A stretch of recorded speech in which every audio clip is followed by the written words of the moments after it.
कल हम लोगों ने जीव विज्ञान के इंट्रोडक्शन पर चर्चा की थी कि किस प्रकार से हमको जीव विज्ञान पढ़ना है, उसके टॉपिक्स कौन कौन से हो सकते हैं, संभावित प्रश्न किस टॉपिक से आ सकते हैं और कितना क्वेश्चंस किस टॉपिक से आते हैं पिछले एग्जाम्स में, प्रीवियस ईयर क्वेश्चंस के आधार पर। इन सब चीज़ों की हम लोगों ने चर्चाएँ की थी। आज से हम लोग बायोलॉजी पढ़ना शुरू करेंगे और स्टार्ट करने से पहले हम आपको बताएंगे कि जो आज टॉपिक हम पढ़ाने जा रहे हैं वो कितना आपके लिए इम्पॉर्टेंट है और किस तरह से उसको हमको पढ़ना है। तो बायोलॉजी में जैसे बताया था हम लोगों ने कि दो खंड होते हैं, एक आपका जंतु विज्ञान और एक आपका बॉटनी यानी कि वनस्पति विज्ञान, बायोलॉजी, जीव विज्ञान। तो जीव विज्ञान का जो खंड है, मैंने कल बताया था आपको कि यहाँ से दो तरह के क्वेश्चंस पूछे जाते हैं। एक आपका जंतु विज्ञान से, जंतु विज्ञान का मतलब हो गया यहाँ पर जूलॉजी, और एक आपका पूछा जाता है वनस्पति शास्त्र या बॉटनी से। तो आज हम लोग जो पढ़ेंगे, स्टार्ट करेंगे, वो हमारा होगा जंतु विज्ञान यानी कि जूलॉजी। जूलॉजी अपने आप में एक समग्र विषय है, लेकिन एग्जाम के पॉइंट ऑफ व्यू से हमको वही टॉपिक पढ़ने हैं जहां से क्वेश्चंस पूछे जाने की प्रबल संभावना होती है। सामान्य विज्ञान में जो जो टॉपिक जरूरी हैं, जो हमको एक सामान्य व्यक्ति को जानना चाहिए, वही टॉपिक हम लोग यहाँ पर पढ़ेंगे। कल हमने टॉपिक डिस्कस कर लिया था। जूलॉजी में आज हम जो टॉपिक शुरू करेंगे वो है ह्यूमन फिजियोलॉजी। ह्यूमन फिजियोलॉजी ये हम लोग शुरू करेंगे। मानव कार्यकी, मानव कार्यकी से क्वेश्चन आना ही आना है, ये आप निश्चित सुनिश्चित कर लीजिए, क्योंकि इसमें बहुत सारे टॉपिक्स हैं और हर टॉपिक से कोई ना कोई, किसी न किसी टॉपिक से हर साल कोई ना कोई क्वेश्चन आएगा ही आएगा। जैसे मैंने कल बताया था आपको कि इस बार कंकाल से आया था, मसल से आ गया था, उससे पहले आपका पाचन से आ गया था, उससे पहले श्वसन से आ गया था, उससे पहले आपका उत्सर्जन से आ गया था, कभी आपका नर्वस सिस्टम से आ गया था। तो ये समग्र रूप में हमको इसको पढ़ना है। ह्यूमन बायोलॉजी, मानव कार्यकी। मानव कार्यकी का मतलब क्या होता है कि हमारी जो बॉडी के अंदर जो ऑर्गन्स हैं, जो अंग हैं, जो अंग तंत्र हैं, वो किस तरह से काम करते हैं। जितने भी हमारे शरीर के अंदर अंग तंत्र हैं, यानी कि जितने भी आपके ऑर्गन सिस्टम हैं, उन सब की क्रियाविधि को हम लोग क्या कह देते हैं, ह्यूमन फिजियोलॉजी कह देते हैं या मानव कार्यकी कह देते हैं। कोई भी तंत्र अगर सही से काम नहीं करता है या उसमें कोई गड़बड़ी आ जाती है, वो एक रोग के रूप में उसको हम देखते हैं और हम पाते हैं कि कहीं ना कहीं किसी ऑर्गन में, किसी टिश्यू में, किसी कोशिका में, किसी अंग तंत्र में कोई ना कोई गड़बड़ी हो गई है और उसी के आधार पर कई प्रकार के रोग उत्पन्न हो जाते हैं। तो स्वस्थ रहने के लिए मानव कार्यकी का सही रूप में चलना बहुत जरूरी है। वो चाहे आपका पाचन तंत्र हो, चाहे आपका श्वसन तंत्र हो, चाहे आपका उत्सर्जन तंत्र हो, ब्लड सर्कुलेटरी सिस्टम हो, रक्त परिसंचरण तंत्र हो, नर्वस सिस्टम हो, कंकाल तंत्र हो, प्रजनन तंत्र हो और एंडोक्राइन यानी कि हार्मोन्स वाली चीज़ें जो हैं, ये सब समान रूप से सुचारू रूप से चलने चाहिए। तो इन तंत्रों के सुचारू रूप से चलने की क्रियाविधि ही जो है क्या है, मानव कार्यकी। क्या है, मानव कार्यकी। जो भी हम खाते हैं उसको सुचारू रूप से पाचन होना चाहिए। सुचारू रूप से क्या हो जाए, पाचन होना चाहिए। तो पाचन से जुड़ा हुआ जो तंत्र है वो क्या कहलाएगा, पाचन तंत्र। श्वसन से जुड़ा हुआ जो तंत्र है वो क्या कहलाएगा, श्वसन तंत्र। उत्सर्जन से जुड़ा हुआ तंत्र क्या कहलाएगा, उत्सर्जन तंत्र यानी कि एक्सक्रीटरी सिस्टम। रक्त परिसंचरण तंत्र, खून का बहना शरीर के अंदर, रक्त परिसंचरण तंत्र। कंकाल तंत्र, तंत्रिका तंत्र, तंत्रिका तंत्र, अंतःस्रावी तंत्र। ये तंत्र क्या कहलाते हैं? मानव कार्यकी के अंतर्गत आते हैं। प्रजनन तंत्र 1, 2, 3, 4, 5, 6 और 7। मूल रूप से 7 जो तंत्र हैं ये ह्यूमन फिजियोलॉजी के अंतर्गत आते हैं, जिसके बारे में आपसे क्वेश्चन पूछ सकता है। तो इनमें से जो आज हम लोग पढ़ना शुरू करेंगे वो हमारा टॉपिक होगा पहला, पाचन तंत्र से शुरू करेंगे हम लोग इसको। डाइजेस्टिव सिस्टम से हम लोग आज इसको स्टार्ट करते हैं। तो आइए हम लोग शुरू करते हैं पाचन तंत्र।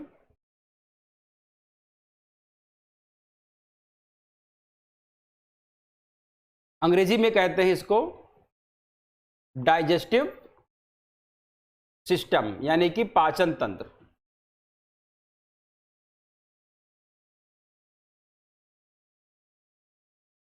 मनुष्य को या किसी भी जीव को कार्य करना ही पड़ेगा। अगर हम जीवित हैं तो हमको क्या करना होगा? कार्य करना पड़ेगा। अगर कोई भी मानव अगर जीवित है, जीवन है हमारे शरीर में, तो जीवन है तो हमको कार्य करना पड़ेगा। बिना कार्य के जीवन नहीं है और बिना जीवन के कार्य नहीं है। ये दोनों आपस में क्या है? पूरक हैं। जीवन है तभी हम कार्य करेंगे और कार्य करेंगे तभी हम, इसका मतलब हम जीवित हैं। और कार्य करने के लिए हमारे पास क्या होना चाहिए? सामर्थ्य होनी चाहिए, यानी कि हमारे पास पावर होनी चाहिए। और वो पावर किससे आएगी? हमारे शरीर में ऊर्जा से आएगी। यानी कि जीवन के लिए जरूरी क्या है? हमारे लिए ऊर्जा जरूरी है, यानी कि एनर्जी जरूरी है। उस एनर्जी से हमारे अंदर पावर आती है और उस पावर से हम कार्य करते हैं। तो ऊर्जा से ही जीवन है और जीवन से ही क्या है? ऊर्जा है। ये भी आपस में पर्याय है, क्योंकि अगर हमारी बॉडी की एनर्जी खत्म हो जाए तो हम मर जाएंगे, यानी कि हम डेड हो गए। और अगर हम जीवित हैं, हमको कार्य करना है, तब भी हमको ऊर्जा की आवश्यकता होगी। हम सांस लेते हैं तब भी हमको एनर्जी की रिक्वायरमेंट होती है। हम बोल रहे हैं तब भी हमको ऊर्जा की रिक्वायरमेंट है। हम कुछ नहीं कर रहे हैं, केवल सीधे बैठे हुए हैं, लेटे हुए हैं, तब भी हमारे सारे ऑर्गन्स क्या हैं? काम कर रहे हैं। हार्ट हमारा काम कर रहा है, लिवर काम कर रहा है, किडनी काम कर रही है, हर चीज काम कर रही है। और वो काम अगर कर रही है तो उसको ऊर्जा की आवश्यकता होती है। और अगर हमको ऊर्जा की आवश्यकता है तो ऊर्जा हमको किससे मिलेगा? ऊर्जा हमको मिलती है पोषक तत्वों से। किससे मिलेगी? पोषक तत्वों से मिलती है। और पोषक तत्व हमको किससे मिलते हैं? भोजन से मिलता है। किससे मिलेगा? भोजन से मिलेगा, फूड से मिलेगा। यानी कि हमको जीवित रहने के लिए भोजन की आवश्यकता होती है। जीवित रहने के लिए हमको भोजन की आवश्यकता होती है और कार्य करने के लिए हमको ऊर्जा की आवश्यकता है। और उस ऊर्जा की प्राप्ति के लिए हमको क्या है? भोजन की आवश्यकता है। अब बात यहां पे आ गई भोजन की। तो भोजन का मतलब तो ये है कि जो भी हमारी बॉडी के अंदर पच जाए, जिसको हमारी बॉडी डाइजेस्ट कर ले, वही भोजन है। लेकिन वो जो हम भोजन करते हैं वो हमारी बॉडी में किस तरह से उपयोग आती है, किस किस रास्ते से हमारी बॉडी में भोजन जाता है, किस प्रकार से जा कर के वो रक्त में जाएगा, फिर किस प्रकार से कोशिकाओं में जाएगा। क्योंकि फाइनली जो ऊर्जा का निर्माण होना है, जो ऊर्जा का निर्माण होना है वो कहां पर होना है? ऊर्जा का निर्माण तो कोशिका में ही होना है। और ऊर्जा का निर्माण कहां होना है? कोशिका में होना है। यानी कि पोषक तत्व को कहां जाना चाहिए? कोशिकाओं तक जाना चाहिए। और हम खाते कहां से हैं? अपने मुंह से भोजन करेंगे, फिर इंटेस्टाइन में जाएगा। यानी कि कोशिकाओं तक अगर भोजन नहीं जा रहा है, और अगर कोशिकाओं तक भोजन जा भी रहा है, उसका उपयोग नहीं हो रहा है, तब भी किसी काम का मामला नहीं है। तो इन सब चीजों को हमको आज जानना है कि जो भी हम भोजन करते हैं उसका फाइनली होता क्या है। जो हम भोजन खाएंगे उससे हमको ऊर्जा कैसे मिलेगी। तो पाचन तंत्र के अंदर हम यही पढ़ते हैं, जो भी हम भोजन करेंगे, जो भी हम भोजन करते हैं उस भोजन से ऊर्जा मिलने की बीच की जो प्रक्रिया है, ऊर्जा मिलने की जो बीच की प्रक्रिया है, इसी को हम लोग क्या कह देते हैं? पाचन कह देते हैं। क्या कह देते हैं? पाचन कह देंगे। और पाचन में जितने भी ऑर्गन, जितने भी अंग शामिल होते हैं, इन्वॉल्व होते हैं, पार्टिसिपेट होते हैं, उन सबको एक साथ हम क्या कह देते हैं? पाचन तंत्र कह देते हैं। तो अगर आपसे कोई पूछे कि पाचन तंत्र यानी कि पाचन क्या है, तो आप एक लाइन में कहोगे, भोजन, जटिल भोजन का सरल भोजन में, या जटिल भोजन का सरल सूक्ष्म पोषक तत्वों में टूटना, उनका अवशोषण होना, उसका स्वांगीकरण होना तथा उसका अपच भोजन का शरीर से बाहर निकलने की जो संपूर्ण प्रक्रिया है, उसको हम क्या कहेंगे? पाचन कहेंगे या पाचन तंत्र कहेंगे। तो जनरली हम देखते क्या हैं, ध्यान रखिएगा, होता क्या है कि जो भी हम भोजन करते हैं, जो भी हम भोजन करेंगे, तो भोजन में मुख्य रूप से हमारे पास क्या होता है? कार्बोहाइड्रेट होता है। क्या होता है? कार्बोहाइड्रेट होता है। जैसे आपने रोटी खाई, कार्बोहाइड्रेट है। आपने चावल खाया, कार्बोहाइड्रेट है। आपने डबल रोटी खाई, जो ब्रेड वाला जो आती है बेकरी वाली, कार्बोहाइड्रेट है। आपने आलू खाया, कार्बोहाइड्रेट है। यानी कि कार्बोहाइड्रेट हमको मुख्य रूप से चावल से, रोटी से, ब्रेड से, मक्के से, चीनी से, इन सब से हमको क्या मिलता है? कार्बोहाइड्रेट मिलता है। तो कार्बोहाइड्रेट एक भोजन का पोषक तत्व हो गया। दूसरा हम लोग वसा यानी कि फैट,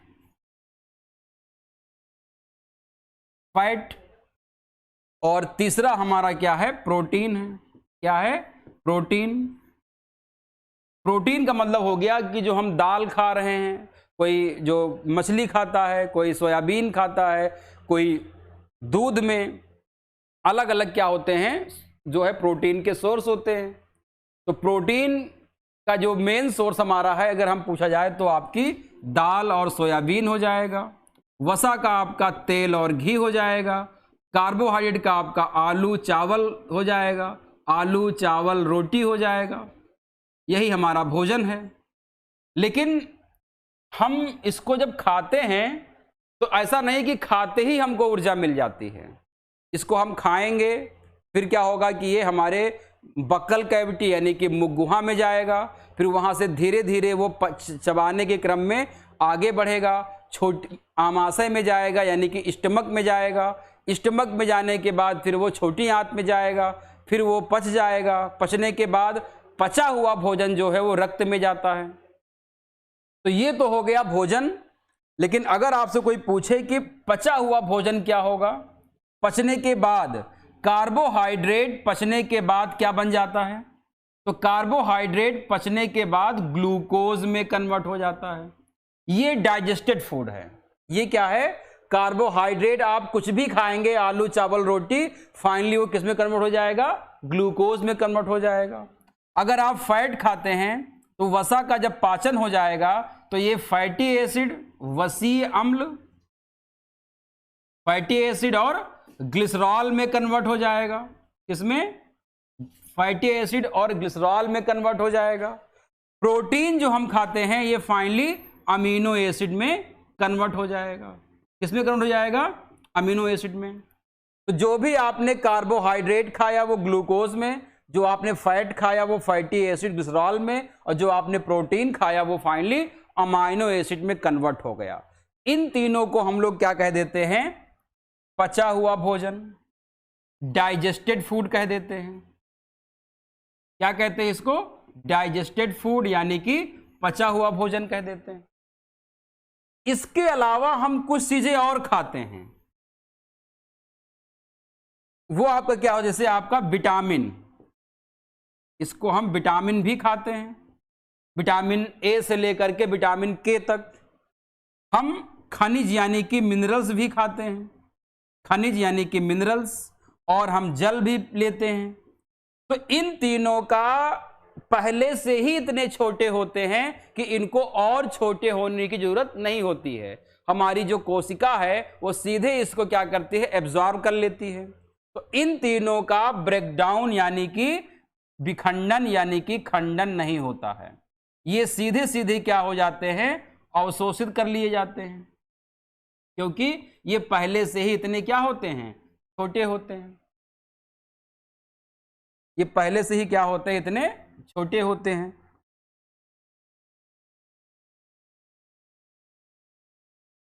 इसको आपको ध्यान में रखना है। क्लियर? तो अगर आपसे कोई पूछे कि डाइजेशन होता क्या है, तो आप बताएंगे कि जटिल भोज्य पदार्थों का सरल भोज्य पदार्थों में टूटना ही क्या है, पाचन है। जटिल भोज्य पदार्थों का सरल भोज्य पदार्थों में टूटना क्या है, पाचन है। ये जो इधर लिखे हुए हैं ये सब क्या है आपके, ये जटिल भोजन है, और ये क्या है आपके, सरल भोजन है। इसको आपको ध्यान रखिएगा। अब अगर पूछा जाए कि जो पाचन है वो कितने चरणों में पूरा होता है,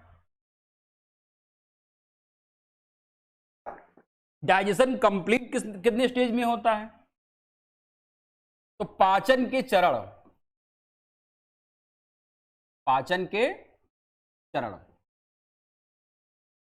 तो देखिए होता क्या है कि पाचन एक बहुत जटिल प्रक्रिया है।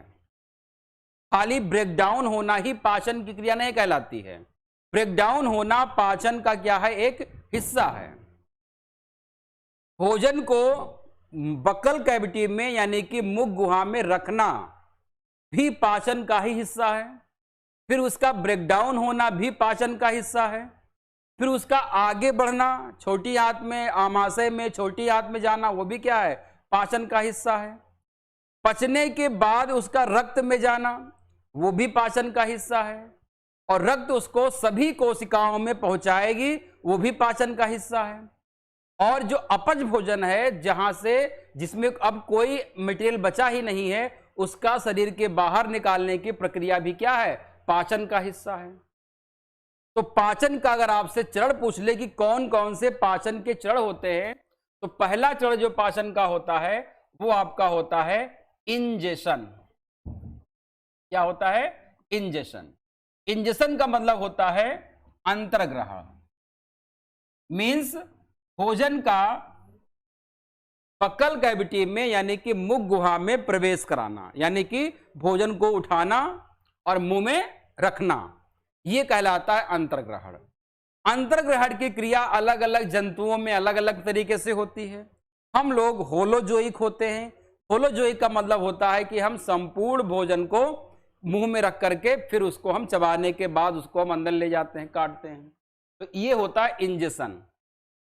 इंजेशन की क्रिया जो होती है वो कहां पर होती है, मुख गुहा में होती है, बक्कल कैविटी में होती है। इसको ध्यान रखिएगा, बक्कल कैविटी में। अंतर्ग्रहण का मतलब हो गया भोजन को मुंह में रखना, प्रवेश कराना, ये बक्कल कैविटी में होती है।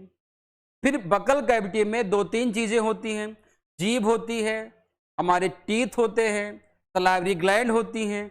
ये सब एक साथ काम करके जीभ क्या करेगी, लार को निकालेगी, सलाइवरी ग्लैंड क्या करेगी, लार को निकालेगी। दांत क्या करेंगे, भोजन को चबा करके उसकी लुगदी बनाएंगे, और जो जीभ है वो क्या करेगी, उसको सारा जो सलाइवा है उसको भोजन में मिलाने का काम करेगी। तो सबका अलग अलग काम है, सब मिल करके क्या करते हैं, वहां पर काम करते हैं। जब दांत उसको काट रहा होगा और सलाइवा में मिक्स हो रहा होगा, वहीं से भोजन के टूटने की प्रक्रिया शुरू हो जाती है। जटिल भोजन का सरल भोजन में टूटने की प्रक्रिया मुंह गुहा में ही शुरू हो जाती है, ये ध्यान रखिएगा। और जटिल भोजन से सरल भोजन की टूटने की प्रक्रिया को हम लोग पाचन यानी कि डाइजेशन कह देते हैं। तो breakdown of complex food into simple food is called digestion. पाचन की क्रिया जो होती है, इसकी शुरुआत तो कहां से होती है, इसकी शुरुआत होती है मुख गुहा से। इसके अलावा पाचन कहां पे होता है, आमाशय में होता है। आमाशय का मतलब हो गया स्टमक में होता है, अभी इसको हम एक एक को पढ़ेंगे, आपको बताएंगे। स्टमक में होता है, और इसके बाद आपका छोटी आंत में होता है, छोटी आंत में होता है, यानी कि स्मॉल इंटेस्टाइन में होता है। यानी कि ब्रेकडाउन की क्रिया जो होती है वो 3 जगह पर होती है। भोजन की टूटने की क्रिया 3 जगह पर होती है। सबसे पहले कहां पर होती है? बक्कल कैविटी में, उसके बाद स्टमक में, और उसके बाद छोटी आंत यानी कि स्मॉल इंटेस्टाइन में होती है। कैसे होती है उसको हम लोग आगे भी देखेंगे। ये हो गया पाचन। जब भोजन पच जाता है, अब उसका क्या है कि पचा हुआ भोजन रक्त में जाएगा। तो पचे हुए भोजन का रक्त में जाने की प्रक्रिया कहलाती है, उसको कहते हैं एब्जॉर्प्शन। क्या कहलाता है? एब्जॉर्प्शन। हिंदी में कहते हैं इसको अवशोषण। तो ध्यान रखिएगा, अवशोषण की क्रिया शुरू तो हो जाती है बक्कल कैविटी से ही, मुख गुहा से ही। उसके बाद स्टमक में होगा, स्टमक के बाद छोटी आंत में होगा, और बड़ी आंत में होगा। तो अवशोषण की क्रिया पूरी आमाशय की पूरी लाइनिंग में होती है, लेकिन सबसे ज्यादा पचे हुए भोजन का अवशोषण छोटी आंत में होता है। आमाशय में भी होता है, शुरुआत जो होती है वो आमाशय और बक्कल कैविटी से हो जाती है, लेकिन सर्वाधिक जो अवशोषण होता है वो कहां पर होता है? छोटी आंत में होता है, स्मॉल इंटेस्टाइन में। अगर एग्जाम में पूछ लिया जाए कि पचे हुए भोजन का सबसे ज्यादा एब्जॉर्प्शन यानी कि अवशोषण पाचन आहार नाल की किस भाग में होता है, तो आप बताओगे छोटी आंत में।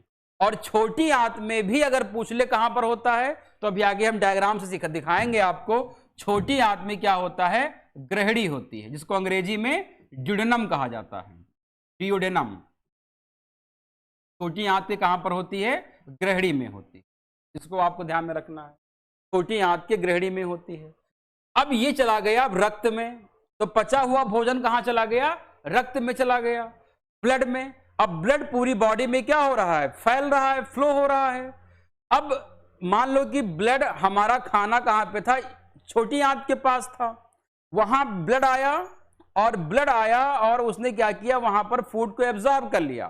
अब ब्रेन को भी जरूरत है फूड की, और पैर को भी जरूरत है, हमारे आंख को जरूरत है, रेटिना को भी जरूरत है। यानी कि हर समय बॉडी के हर पार्ट को फूड की यानी कि ग्लूकोज की रिक्वायरमेंट होती है, और हर ऑर्गन को फूड देने का काम यानी ग्लूकोज को पहुंचाने का काम कौन करता है? रक्त करता है। तो रक्त के द्वारा सभी कोशिकाओं तक पचे हुए भोजन का पहुंचाना, और उस कोशिका या उस टिश्यू के द्वारा उसका उपयोग करना। खाली पहुंचाने से काम नहीं चलेगा, उसका प्रॉपर उपयोग भी हो रहा हो। जैसे कहीं पे प्रोटीन बन रही है, जैसे कहीं पर टूट फूट की मरम्मत हो रही है, कहीं पर ऊर्जा का निर्माण हो रहा है, तो कहीं पर और कोई अन्य क्रिया हो रही है। तो जहां जहां पे जिस प्रकार की क्रिया की रिक्वायरमेंट होती है, वहां पर उस प्रकार के पचे हुए पोषक तत्वों की आवश्यकता होती है, और उसको कौन पहुंचाता है? रक्त जो है वो पूरी कोशिकाओं तक उसको पहुंचाने का काम करता है। तो वो चौथी अवस्था जो है, जो शरीर के सभी कोशिकाओं तक पचे हुए भोजन को पहुंचाना और उसका उपयोग करना, यह कहलाता है एसिमिलेशन। एसिमिलेशन कहलाता है। एसिमिलेशन का मतलब होता है स्वांगीकरण होता है। क्या होता है? हिंदी में कहते हैं स्वांगीकरण। और स्वांगीकरण की क्रिया जो होती है वो भी वो कहां से होती? सॉरी, रक्त से सभी कोशिका में, रक्त से सभी कोशिका में स्वांगीकरण क्रिया होती है। और जो अपच भोजन होता है, जहां से सारा का सारा पचा हुआ भाग निकल जाता है, अपच भोजन बड़ी आंत में जाता है, उसको आगे हम पढ़ेंगे। बड़ी आंत से फिर वो क्या होता है? शरीर के बाहर मल के रूप में बाहर निकलता है। तो अपच भोजन का यानी कि मल का शरीर के से बाहर निकलने की प्रक्रिया जो होती है वो क्या कहलाती है? आपकी ईजेशन कहलाती है, या मल त्याग कहते हैं। ईजेशन या मल त्याग, ये जो है आपकी क्या है? 5 अवस्था होती हैं पाचन के चरण की।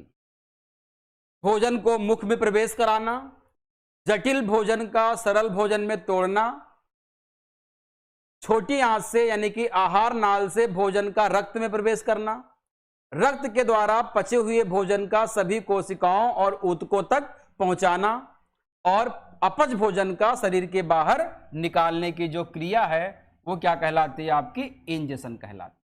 तो ये 5 चरण जो है आपके यहां पर होते हैं, इसको आपको याद रखना है। ये पूछ सकता है कि कौन कौन से स्टेप हैं, उनका सही क्रम भी पूछ सकता है आपका कि इसका सही क्रम क्या है, पहले क्या होगा, पहले क्या होगा, उसके बाद क्या होगा, फिर क्या होगा, फिर क्या होगा। इसको आपको ध्यान रखना है। क्लियर? तो पाचन का मतलब हो गया जटिल भोजन का सरल भोजन में टूटना, खास करके कार्बोहाइड्रेट, वसा और प्रोटीन का। विटामिन, खनिज और जल का पाचन नहीं होता है, क्योंकि वो पहले से ही इतने सूक्ष्म होते हैं कि उनको और छोटा होने की आवश्यकता नहीं होती है। पाचन का उद्देश्य यही है कि हमको पोषक तत्वों को कोशिकाओं तक पहुंचाना, और अगर वो कोशिका से छोटा नहीं है तब तक कोशिका के अंदर जाएगा नहीं, तो वो काम नहीं करेगा। तो जाहिर सी बात है कि हमको इतना छोटा कर देना है, इतना छोटा कर देना है तत्वों को कि वो कोशिका के अंदर इजिली चले जाएं। इसी घटना को हम क्या कह देते हैं? पाचन की क्रिया कहते हैं। अब बात आती है यहां पे हमको ध्यान देना है, जो पाचन है या जो डाइजेस्टिव सिस्टम है हमारा, उसमें 2 चीजें इन्वॉल्व होती हैं। डाइजेस्टिव सिस्टम में 2 चीजें इन्वॉल्व होती है। एक तो होता है जिसके अंदर पाचन होता है, वो ट्यूब, वो पाइप जिसके अंदर भोजन पचता है, उसको कहा जाता है एलिमेंट्री कैनाल। एलिमेंट्री कैनाल या हिंदी में कहते हैं इसको आहार नाल कहते हैं, आहार नाल। एलिमेंट्री कैनाल जिसके अंदर भोजन का पाचन होगा वो क्या कहलाता है? आहार नाल कहलाता है। आहार नाल की जो शुरुआत होती है वो हमारी कहां से होती है? उसकी शुरुआत होती है आपकी माउथ से, मुख गुहा से होती है। आहार नाल की शुरुआत कहां से होती है? माउथ यानी कि मुख, उसके बाद बक्कल कैविटी,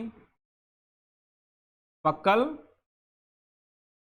कैविटी यानी कि मुख गुहा, उसके बाद आपका ईसोफेगस,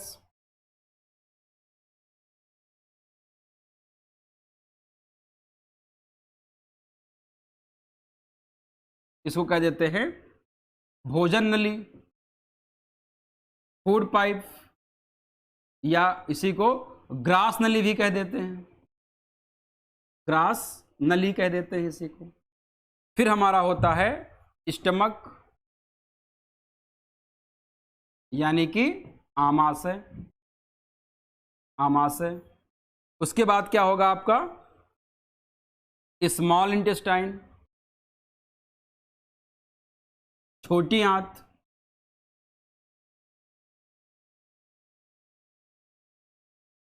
क्या होगा? छोटी आंत होगा। और उसके बाद क्या होगा आपका? बड़ी आंत होगा,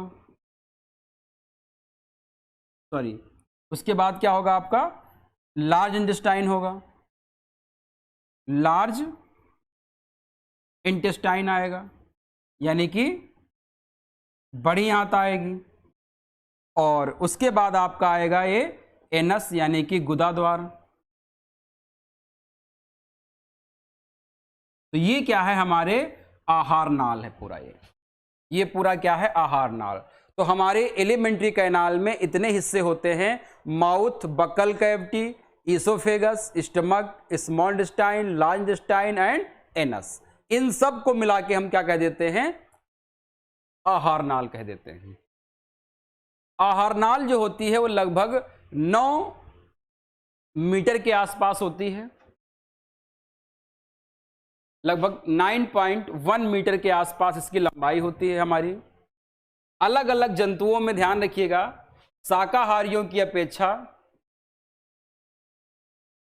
फिट में जाएंगे तो लगभग जो है आपका 30 फीट के आसपास हो जाती है, 22 से 30 फीट के आसपास ये होती है।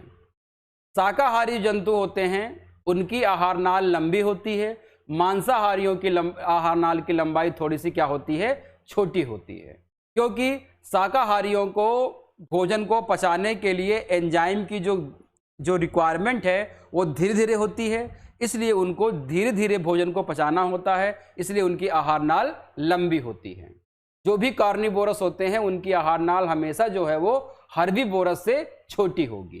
जैसे शेर की बात करें, गाय की बात करें, तो गाय की आहार नाल लंबी होगी, शेर की आहार नाल छोटी होगी। या हाथी की बात करें, अगर हाथी और शेर की बात करें तो खैर वो बड़ा शेर होता है, उसकी बात हम ये होता है।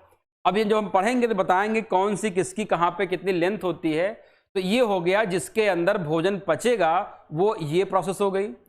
इसके बाद कुछ ग्रंथियां होती हैं जहां से एंजाइम्स या पाचक रस निकलते हैं जो भोजन को पचाने में हेल्प करते हैं। तो वो ग्रंथियां जो होती हैं वो ध्यान रखिएगा, इसको कह देते हैं पाचक ग्रंथि, डाइजेस्टिव ग्लैंड कह देते हैं, डाइजेस्टिव ग्लैंड। ग्लैंड वे होती हैं जो किसी ना किसी केमिकल का क्या करें, सिक्रीशन करती हैं। तो पाचक ग्रंथियों में सबसे पहली जो ग्रंथि होती है वो होती है आपकी सलाइवरी ग्लैंड। ये 3 जोड़ी होती हैं, इनको हम लोग क्या कह देते हैं, लार ग्रंथि कहते हैं या लाला ग्रंथि कहते हैं। इनके बारे में भी हम लोग पढ़ेंगे, लार ग्रंथि। इसके बाद आपका होता है यहां पर गैस्ट्रिक ग्लैंड। गैस्ट्रिक ग्लैंड जो हमारी स्टमक में पाई जाती है, इसको जठर ग्रंथि कहते हैं। क्या होती है ये जठर ग्रंथि होती है। इसके बाद आपकी आती है लीवर यानी कि यकृत, जहां पर बाइल जूस का निर्माण होता है। उसके बाद गॉल ब्लैडर, गॉल ब्लैडर इसको हिंदी में पित्ताशय कहते हैं, इसकी अपनी अलग कहानी है, इसको हमको ध्यान में रखना है। 5 नंबर पे आपका आ जाता है पैंक्रियाज यानी कि अग्नाशय, पैंक्रियाज यानी कि अग्नाशय, ये एक अलग क्रिया है यहां पर होती है। और 6 नंबर पे आपका आ जाता है क्रिप्स ऑफ लिवरकुहेन, या इसको हम लोग इंटेस्टाइनल ग्लैंड कह देते हैं, इंटेस्टाइनल ग्लैंड। आंतरीय ग्रंथि कह देते हैं इसको, छोटी आंत में पाई जाती है, आंतरीय ग्रंथि। तो आपको ध्यान रखना है ये सारी ग्रंथियां जो होती हैं उनसे और एलिमेंट्री कैनाल यानी कि आहार नाल, इन सब से मिलके हमारा क्या बना होता है, पाचन तंत्र बना होता है। तो पाचन तंत्र में आपने देखा कि 2 चीजें यहां पर क्या हैं, इन्वॉल्व होती हैं। एक आपकी कौन सी है, आहार नाल, और दूसरी आपकी कौन सी है, पाचक ग्रंथियां। इनको हमको देखना है एक एक चीज में किस तरह से भोजन का पचेगा। तो पहले आपकी जो पाचन की शुरुआत होती है वो कहां से होती है, बक्कल कैविटी में होती है, उसके बाद स्टमक में होती है, उसके बाद आपका छोटी आंत में होती है, इसके बाद जल और खनिज का जो अवशोषण है वो बड़ी आंत में होता है, इसके बाद जो आपका एसिमिलेशन या एब्जॉर्प्शन की प्रोसेस होती रहती है और शरीर को ऊर्जा मिलती रहती है। तो अब हम यहां पर देखेंगे डाइजेशन इन बक्कल कैविटी।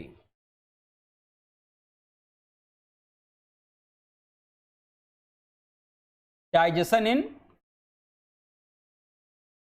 बक्कल कैविटी, मुख गुहा में पाचन बहुत इंपॉर्टेंट है और यहां से बहुत सारे क्वेश्चन पूछे गए हैं, इसको आपको ध्यान रखिएगा। मुख गुहा में पाचन की क्रिया, पाचन मुख गुहा में कैसे होगा, इसको आपको ध्यान रखिएगा।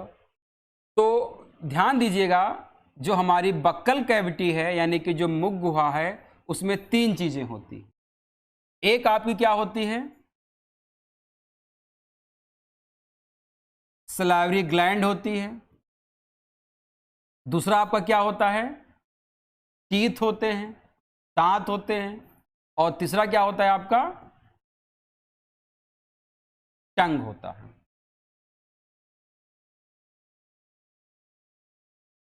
लार ग्रंथि, दांत, सबका अपना अलग अलग महत्व है, और आपका जीभ। इन तीनों से मिल तीनों कहाँ पाई जाती हैं? बक्कल कैविटी में पाई जाती हैं, और इनका सबका अलग अलग महत्व होता है। इसके बारे में हम लोग पढ़ेंगे। इसको पढ़ने से पहले हम यहाँ पर आपको जो डाइजेस्टिव सिस्टम था उसका एक रे डायग्राम या फ्लो चार्ट बना देते, या उसको हम एक रफ डायग्राम बना देते, से क्या समझ में आ जाए कि कौन सी चीज़ कहाँ पर हमारे बॉडी में है। तो आप ध्यान रखिएगा, ये मान लीजिए कि कोई व्यक्ति है, और इसमें जो होगा, जो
तो ये आपका पूरा क्या होता है? डाइजेस्टिव सिस्टम होता है। ये आपका माउथ यानी कि मुख होता है। ये वाला जो हिस्सा है इसको हम लोग बक्कल कैविटी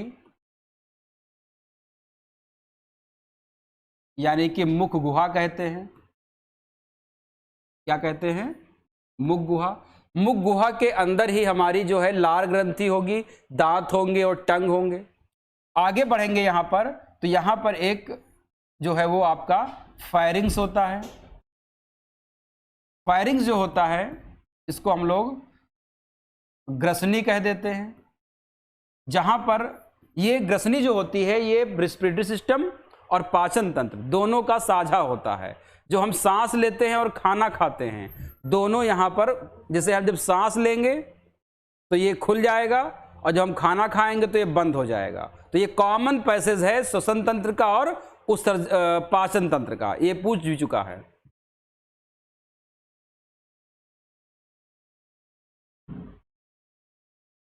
इसको आपको ध्यान में रखना है।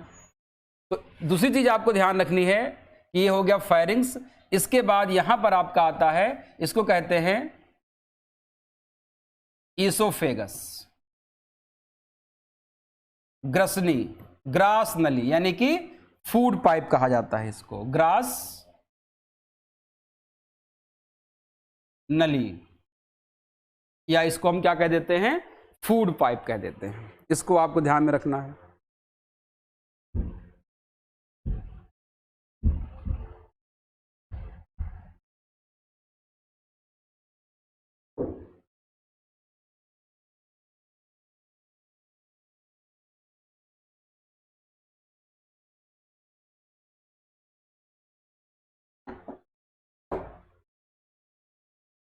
है ना? ईसोफेगस हो गया। इसके बाद ये वाला जो ईसोफेगस के बाद जो बचेगा क्या कहलाएगा? स्टमक कहलाएगा, यानी कि आमाशय कहलाएगा। आमाशय कहलाएगा।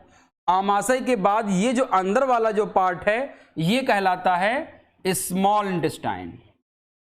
क्या कहलाता है? Small intestine. और इसके 3 पार्ट होते हैं। स्मॉल इंटेस्टाइन के क्या होते हैं? 3 पार्ट होते हैं।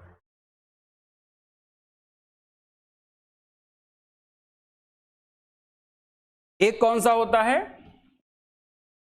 एक कौन सा होता है आपका? पहला पार्ट जो होता है उसको हम लोग ग्रहणी कहते हैं। पहला पार्ट क्या होगा? ग्रहणी होता है। इसको हिंदी में ग्रहणी, अंग्रेजी में डियोडेनम कहते हैं। दूसरा पार्ट जो होता है इसको हम लोग जेजुनम कहते हैं, जेजुनम। और हिंदी में इसको हम लोग मध्यांत्र कहते हैं, मध्यांत्र। ग्रहणी लगभग 25 सेंटीमीटर की होती है। और आपका जो 1 फीट की होती है ग्रहणी। जेजुनम जो होती है लगभग आपकी 2.5 मीटर की होती है। और ये आपका होता है इलियम। इलियम को हम लोग कह देते हैं क्षुद्रांत्र। सबसे लंबी जो होती है वो आपकी कौन सी होती है? इलियम होती है। तो ग्रहणी, जेजुनम और इलियम को मिलकर के क्या बनता है? आपकी छोटी आंत बनती है। छोटी आंत जहां पर बड़ी आंत से मिलती है, ये जो ब्लैक वाला आपको दिख रहा है ये कौन सा आपका है? बड़ी आंत है।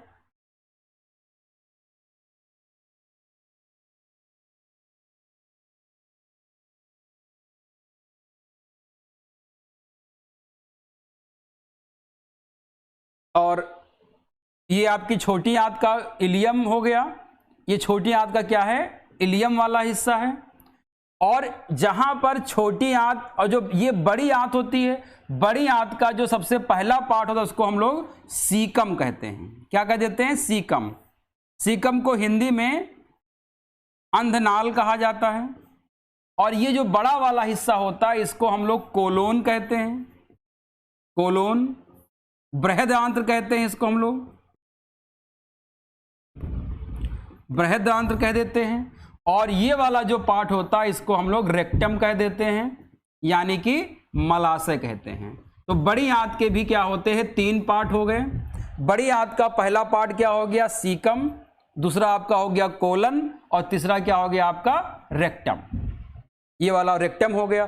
तो जहां पर बड़ी आंत का सीकम और छोटी आंत का कोलन मिलते हैं, यानी कि बड़ी आंत और छोटी आंत के जो संगम होता है वहां पर एक पाउच लाइक स्ट्रक्चर होता है। इसको हम लोग वर्मीफॉर्म अपेंडिक्स कहते हैं। इसके बारे में पढ़ेंगे हम लोग। इसका काम क्या होता है? वेस्टिजियल है या क्या काम इसका है? ये एग्जाम में आपसे पूछ लेता है। तो इसको हम लोग क्या कह देते हैं? वर्मीफॉर्म अपेंडिक्स कह देते हैं।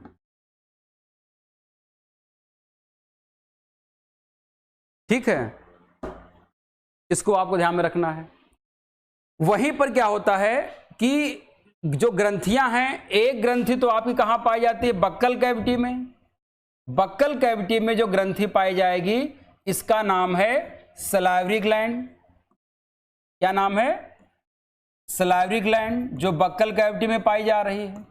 दूसरी जो ग्लैंड है इसका नाम क्या है? आपकी लीवर में, लीवर है। ये क्या है? आपकी लीवर, यानी कि यकृत। इसके बारे में हमको डिटेल में पढ़ना है। और जो ग्रीन वाला दिख रहा है आपको, ये क्या है? आपका गॉल ब्लैडर, गॉल ब्लैडर है। इसको हम लोग क्या कह देते हैं? पित्ताशय कह देते हैं। क्या कह देते हैं? पित्ताशय कह देते हैं। ये जो है आपका, ये पैंक्रियाज है, पैंक्रियाज है यानी कि अग्नाशय है। इसको आपको ध्यान में रखना है। तो ये इनकी अलग अलग पोजीशन है। और ये बाइल जूस को जो यहाँ पर पित्त रस को जो ग्रहणी में लेकर के आएगा वो डक्ट हो गई यहाँ पर। तो ये पूरा क्या है कि हमारे शरीर में अलग अलग जो ऑर्गन्स हैं, ये अलग अलग जो पाचन तंत्र के हिस्से हैं वो इस तरह से यहाँ पर काम करते हैं। इसको आपको देखना है।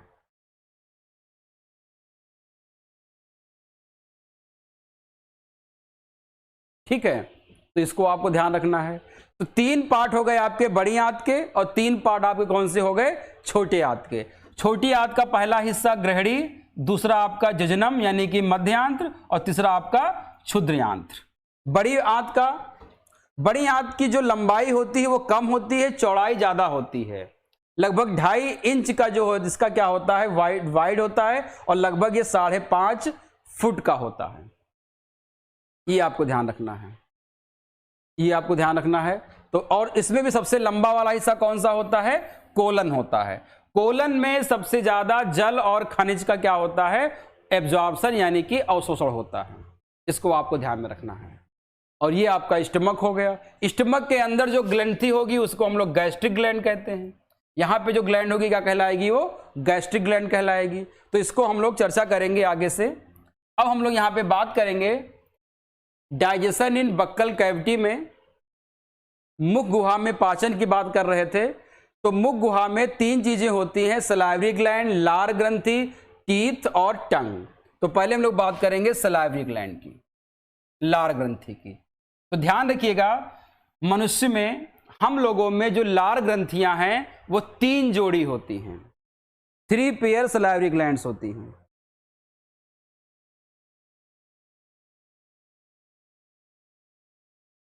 हम लोगों में क्या है?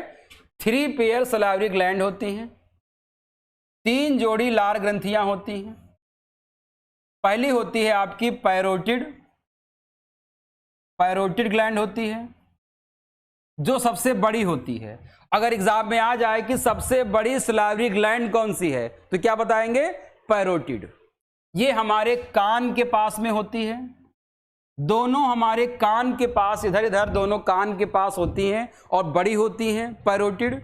बच्चों में जब इसमें इन्फेक्शन हो जाता है, तो बैक्टीरिया से या कवक से इन्फेक्शन हो जाता है या वायरस से, तो इनका जो ग्लैंड है वो स्वेल कर जाती है, इन्फ्लामेशन हो जाता है, और बच्चे को दूध पीने में दिक्कत होती है, दर्द होता है और बच्चे की डेथ भी हो सकती है। उसको कहा जाता है मम्स डिजीज कहते हैं। क्या कहते हैं? मम्स। तो अगर पूछ लिया जाए कि मम्स डिजीज में हिंदी में इसको गलसुआ कहते हैं, तो गलसुआ कहां पर होता है या गलसुआ में कौन सी ग्लैंड प्रभावित होती है? तो मम्स में हमारी पैरोटिड ग्लैंड जो होती है, लार ग्रंथि, वो प्रभावित होती है और उसमें स्वेलिंग हो जाती है, इन्फेक्शन हो जाता है। इसका इन्फेक्शन वायरस, फंगस या बैक्टीरिया किसी से हो सकता है, लेकिन मोस्टली वायरस से होता है। और इसके लिए जो वैक्सीन बनाई गई है वो MMR वैक्सीन है। ध्यान रखिएगा, MMR vaccine. Mumps, measles and rubella, 3 disease के लिए एक ही वैक्सीन दी जाती है। इसको ट्रिपल वैक्सीन कहते हैं। MMR पैरोटिड ग्लैंड के लिए होती है। तो पहली ग्रंथि कौन सी हमारी हो गई? पैरोटिड ग्लैंड हो गई, जो लार ग्रंथि के रूप में जानी जाती है। दूसरी जो ग्लैंड है वो कहलाती है हमारी सब मैंडिबुलर।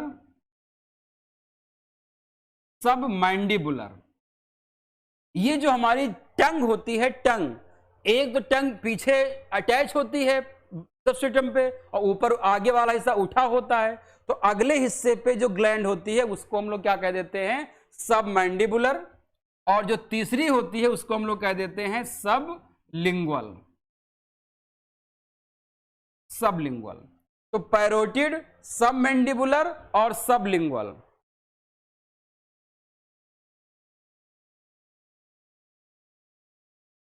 हाँ मनोज जी, ध्यान रखिएगा, खाना जब आप खाते हैं उस समय पानी नहीं पीना चाहिए, या आप क्या करें कि खाना खाने से पहले पानी पी ले, या खाना खाने के कम से कम आधे घंटे या 45 मिनट के बाद आप पानी पिए। उसका वैज्ञानिक कारण यह है कि जब आप खाना खाते हो तो आपके बॉडी में, आपके स्टमक में या आपके माउथ में एंजाइम्स निकलते हैं, और जो एंजाइम होते हैं वो कंसंट्रेट यानी कि सांद्र अवस्था में ही अच्छे से काम करते हैं, पाचन के में अच्छे तरीके से वो हिस्सा लेते हैं, भोजन को पचाने में वो उनकी रेट ज़्यादा होगी।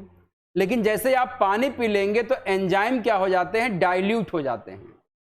तो जब एंजाइम डाइल्यूट हो जाएगा, पाचक रस जब डाइल्यूट हो जाएगा, तो पाचन की जो दर होगी वो घट जाएगी, तो पाचन की क्रिया अच्छे से नहीं होगी। तो इसका वैज्ञानिक कारण क्या है कि पानी पीने से जल क्या करता है? एंजाइम या डाइजेस्टिव जूस की सांद्रता को घटा देता है, उसको तनु कर देता है, यानी कि डाइल्यूट कर देता है। जिससे क्या होता है, पाचन की दर रुक जाती है या धीमी हो जाती है। इसलिए खाते समय पानी नहीं पीना चाहिए, खाने के तुरंत बाद भी पानी नहीं पीना चाहिए। कम से कम पानी जो है आपको आधे या 45 मिनट के बाद पीना चाहिए। ठीक है, इसको आपको ध्यान रखना है। तो ये आपका पैरोटिड हो गया, सब मैंडिबुलर हो गया और सबलिंगुअल हो गया। ये 3 ग्लैंड्स जो होती हैं सलाइवरी ग्लैंड हैं, ये हमारे बक्कल कैविटी में पाई जाती हैं। इसको आपको ध्यान में रखना है। ये तीनों मिल करके क्या करती हैं, सलाइवा यानी कि लार का स्राव करती हैं। सलाइवा यानी कि लार का स्राव करती हैं। तो हमारी बॉडी के अंदर या हमारी बक्कल कैविटी में सलाइवा कहां से निकलता है, तो ये 3 ग्लैंड से निकलता है। पैरोटिड जो कान के पास होती हैं, सब मैंडिबुलर जो जीभ के अगले वाले हिस्से में होती है, सबलिंगुअल जो जीभ के पिछले हिस्से में होती है। सबसे बड़ी कौन सी होती है, पैरोटिड। सबसे छोटी कौन सी होती है, सबलिंगुअल। और ये क्या निकालती है, लार निकालती है। इसको ध्यान रखिएगा। अब यहां पर जो लार निकलता है, ध्यान रखिएगा, सलाइवा जो निकलता है, सलाइवा, तो जाहिर सी बात है सलाइवा कहां से निकलेगा, सलाइवरी ग्लैंड से निकलेगा। सलाइवा में लगभग 98% क्या होता है, जल होता है, वाटर होता है। इसमें सॉल्ट होते हैं, इसमें थायोसाइनेट होता है, थायोसाइनेट होता है इसी में आपका हैवी मेटल्स होते हैं, हैवी मेटल्स होते हैं। कुछ मात्रा में इसमें लेड वगैरह भी पाया जाता है। और इसमें क्या होते हैं, एंजाइम्स होते हैं, एंजाइम। तो मेन काम क्या है सलाइवा का, एंजाइम का होता है। क्या होता है, एंजाइम। और सलाइवा का जो पीएच होता है वो 6.8 होता है। ध्यान रखिएगा कितना होता है, 6.8। और अगर 6.8 है तो आपको पता है कि पीएच अगर 7 है तो न्यूट्रल, और अगर 7 से क्या है, कम है, 7 से कम है तो क्या होगा, वो एसिडिक हो जाता है। और अगर 7 से ज्यादा है तो क्या हो जाएगा, बेसिक हो जाएगा। तो ये क्या है आपका 6.8 है, यानी कि हल्का सा क्या होता है, अम्लीय होता है। यानी कि सलाइवा जो होगा वो हल्का सा क्या होगा, अम्लीय होता है। इसमें जो एंजाइम पाए जाते हैं वो मुख्य रूप से 2 तरह के एंजाइम होते हैं। एक का नाम है सलाइवरी एमाइलेज, इसका पहले नाम क्या था, टाइलिन। पहले क्या नाम था, टाइलिन। अब इसका नाम क्या है, सलाइवरी एमाइलेज। और एक एंजाइम इसमें होता है, इसका नाम है लाइसोजाइम। क्या नाम है, लाइसोजाइम। होता क्या है कि जब हम खाना खाते हैं तो बहुत सारे माइक्रोब्स, सूक्ष्म जीव हमारे शरीर के अंदर आ जाते हैं। तो उनके अंदर आ जाने से क्या हो जाता है कि पाचन बाधित हो जाएगा, या हमको कोई डिजीज हो सकती है, इन्फेक्शन हो सकता है। तो लाइसोजाइम क्या करता है, सलाइवा में वो एंजाइम जो बैक्टीरिया को किल कर देता है। तो लाइसोजाइम का मेन काम क्या है, किल बैक्टीरिया। ये बैक्टीरिया की सेल वॉल को नष्ट कर देता है और बैक्टीरिया मर जाता है। तो ध्यान रखिएगा, लाइसोजाइम केवल सलाइवा में ही नहीं, हमारे टीयर में, हमारे स्किन से, हमारे जो म्यूकस होता है वहां पर, इन सब जगहों पर भी क्या होता है, लाइसोजाइम पाया जाता है। लाइसोजाइम एक क्या है, नेचुरल बैरियर है, जिससे कि हमारी बॉडी के अंदर कोई भी माइक्रोब्स इंटर न करें, या कर गए हैं तो उसको क्या करें, वहीं पर उसको किल कर दे, जिससे कि इन्फेक्शन से हम बच जाएं। इसलिए जो है लाइसोजाइम का उपयोग किया जाता है। तो एंजाइम जो हो गया कौन सा हो गया, लाइसोजाइम हो गया। सलाइवरी एमाइलेज ये टाइलिन एंजाइम है। ये क्या करता है, जो भी हम स्टार्च खाते हैं, आलू खा लिया, चावल खा लिया, रोटी खाया, मक्का खाया, कुछ भी हमने खाया, इसमें क्या है, स्टार्च है। स्टार्च एक पॉलीसैकेराइड होता है, यानी कि कार्बोहाइड्रेट होता है। तो स्टार्च को सलाइवरी एमाइलेज क्या करता है, टाइलिन क्या करता है, इसको माल्टोज में तोड़ देता है। किसमें तोड़ देगा, माल्टोज में तोड़ देता है। तो स्टार्च का पाचन सबसे पहले हमारी बॉडी में शुरू होता है। सबसे पहले जो पाचन की शुरुआत होती है बॉडी में किसकी होगी? स्टार्च की होगी। और पहला एंजाइम कौन सा होगा? वो आपका सलाइवरी एमाइलेज होगा, यानी कि टाइलिन होगा, जो हमारी सलाइवरी ग्लैंड यानी कि पैरोटिड, सबलिंगुअल और सब मैंडिबुलर से निकलती हैं, जो कि डाइजेस्टिव जूस सलाइवा का एक अहम कंपोनेंट होता है। इसको आपको ध्यान रखिएगा। तो सलाइवरी एमाइलेज कार्बोहाइड्रेट यानी कि स्टार्च को माल्टोज में तोड़ने का काम करता है।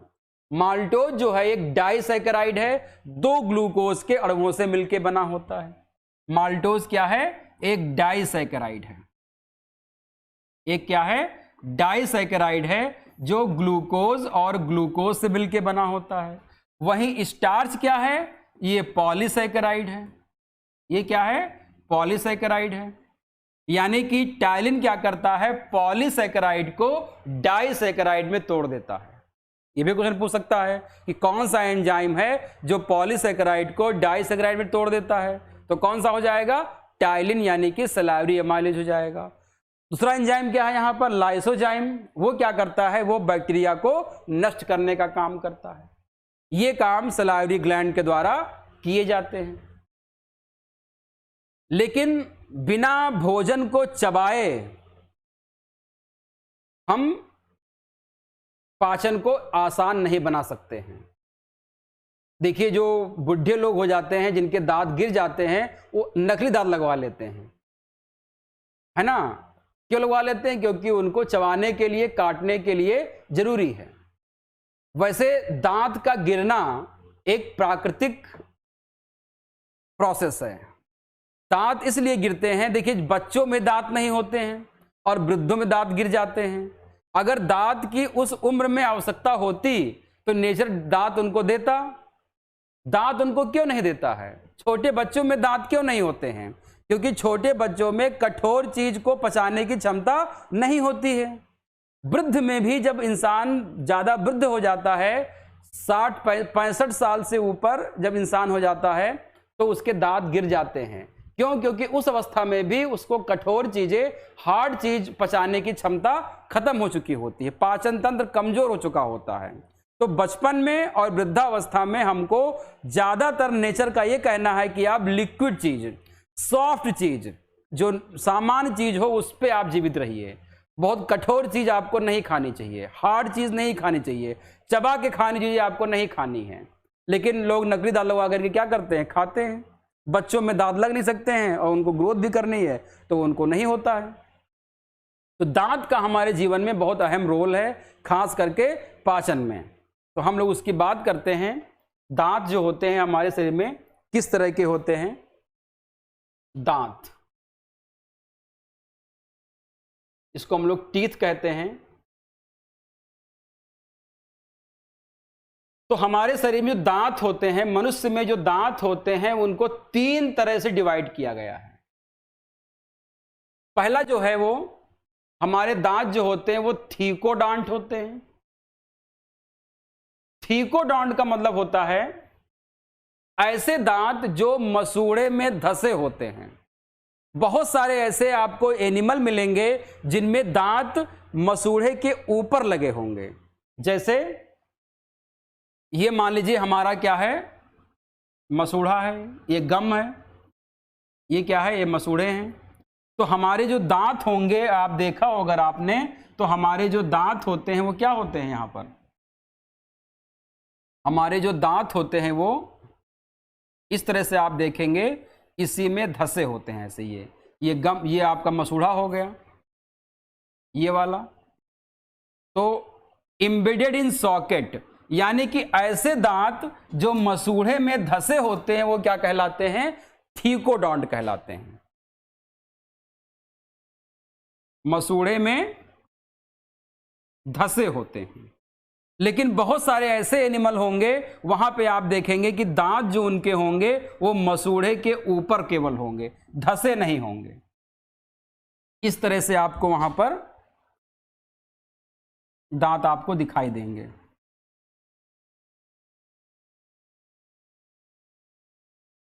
इस तरह से यहां पर ऐसे। तो ये दांत आपके कहलाते हैं एक्रोडोंट। क्या कहलाते हैं? एक्रोडोंट। तो हम लोगों के दांत कैसे होते हैं? थीकोडोंट होते हैं, यानी कि मसूड़े में धसे होते हैं। जबकि मेढक में हो गया, या आप और एनिमल देखेंगे जैसे आपका क्रोकोडाइल वगैरह हो गए, क्रोकोडाइल वगैरह में क्या होते हैं? एक्रोडोंट होते हैं, दांत ऊपर से ही वो अंदर तक धसे, मसूड़े में धसे नहीं होते हैं। तो हमारे दांत कैसे हो गए? थीकोडोंट हो गए। इसको आपको ध्यान में रखना है। दूसरे जो होते हैं, ध्यान रखिएगा, हमारे दांत जो होते हैं दांत के जो ऊपरी जो लेयर होती है, ध्यान रखिएगा, दांत की जो ऊपरी लेयर होती है ये बहुत ही कठोर पदार्थ से बना होता है। शरीर का सबसे कठोरतम हिस्सा जो है ये दांत का ऊपरी हिस्सा होता है। जो सफेद रंग का आपको दिखाई देता है ये इनेमल कहलाता है। यानी किसका बना होता है? ये इनेमल का बना होता है। और इनेमल कैल्शियम फॉस्फेट और कैल्शियम कार्बोनेट से मिलकर बना होता है। इनेमल किससे बना होता है? इनेमल किससे बना होता है? कैल्शियम कार्बोनेट और कैल्शियम फॉस्फेट। कैल्शियम कार्बोनेट और कैल्शियम फॉस्फेट से मिलकर बना होता है। इसको हम लोग एक कॉमन टर्म से इसको यूज करते हैं, बताते हैं हाइड्रोक्सी एपेटाइट। ये पूछ सकता है, हाइड्रोक्सी एपेटाइट। तो ध्यान रखिएगा, इस केमिकल को हम लोग क्या कहते हैं? हाइड्रोक्सी एपेटाइट कहते हैं। और ये हमारे शरीर का सबसे कठोरतम भाग होता है इनेमल, ऊपर वाला हिस्सा। तो अगर कोई पूछे आपसे कि सबसे कौन कौन से मिनरल से मिल करके दांत बनता है, तो कैल्शियम कार्बोनेट, कैल्शियम फॉस्फेट से मिलता है, जिस केमिकल को हम लोग क्या कहते हैं? हाइड्रोक्सी एपेटाइट कहते हैं। और सामान्य भाषा में इसको हम लोग इनेमल कहते हैं, जो हमारे दांत का सबसे या हमारी बॉडी का सबसे कठोरतम हिस्सा होता है। इसके अंदर पल्प होता है, जो प्रोटीन वगैरह का भरा होता है, जिसको हम लोग डेंटिन प्रोटीन कहते हैं। इसमें क्या भरा होगा? डेंटिन प्रोटीन होगा। और जितना हिस्सा मसूड़े में धसा होता है उसको हम लोग क्राउन कहते हैं। और जितना हिस्सा मसूड़े के ऊपर होता है, जितना मसूड़ा हिस्सा धसा होता है इसको हम लोग रूट कह देते हैं। और जितना हिस्सा ऊपर होगा उसको हम लोग क्या कह देंगे? क्राउन कह देते हैं। इसको आपको ध्यान में रखना है। तो ये हो गया थीकोडोंट। दो और है, हेटेरोडोंट और डायफायोडोंट। तो इनकी चर्चा फिर हम लोग कल करेंगे कि हेटेरोडोंट क्या होते हैं, डायफायोडोंट क्या होता है। डायफायोडोंट मतलब जिनमें जीवन में दांत 2 बार निकलते हों। तो किन किन उम्र में निकलेंगे और कितने 2 बार निकलते हैं, कितने 1 बार निकलते हैं। और हेटेरोडोंट का मतलब हो गया कि अलग अलग काम के लिए अलग अलग प्रकार के दांत होते हैं। Incisor, canine, premolar and molar, वो अलग अलग काम के लिए वो जाने जाते हैं। फिर दांतों की संख्या, मैमल्स में सबसे ज्यादा दांत किस में होते हैं, ये हमको अलग अलग। हाथी में जो दांत होते हैं दिखाने वाले वो कौन से होते हैं, जंगली सुअर और वॉलरस में जो दिखाने दांत होते हैं बाहर निकले होते हैं वो कौन से होते हैं। इन सब की चर्चा फिर हम लोग कल करेंगे और इसको आगे कंटिन्यू करेंगे। तो आज के लिए इतना ही। Thanks to all of you.